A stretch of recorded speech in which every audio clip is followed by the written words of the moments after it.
హల్లెలూయా. దేవుని నామానికి మహిమ కలుగును గాక.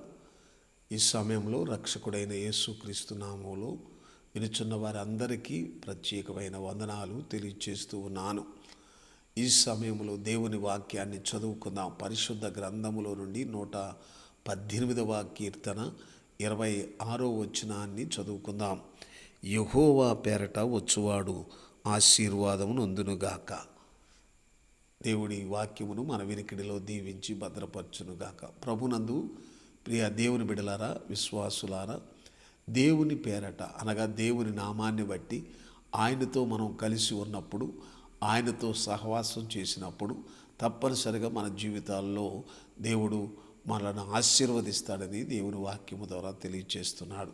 ఆయన పేరట మనము ఆయనతో కలిసి ముందుకు సాగినట్లయితే దేవుని ఆశీర్వాదం పొందుకుంటాం. అట్టి కృప దేవుడు మనకు అనుగ్రహించునుగాక. ఆమేన్. ప్రార్థన చేసుకుందాం.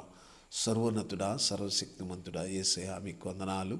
నీ వాక్యము సెలవిచ్చిన రీతిగా యెహోవా పేరట వచ్చువాడు ఆశీర్వాదము నొందునుగాక అని సెలవిచ్చవయ్యా.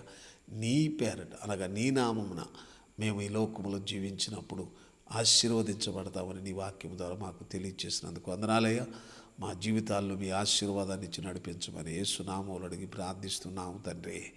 ఆమేన్. తండ్రి అయిన దేవుని ప్రేమ, కుమారుడైన యేసుక్రీస్తు యొక్క కృప, పరిశుద్ధాత్మిక సహవాసం ఎప్పుడు ఎల్లప్పుడు సదాకాలము తోడై ఉండి నడిపించునుగాక. ఆమేన్.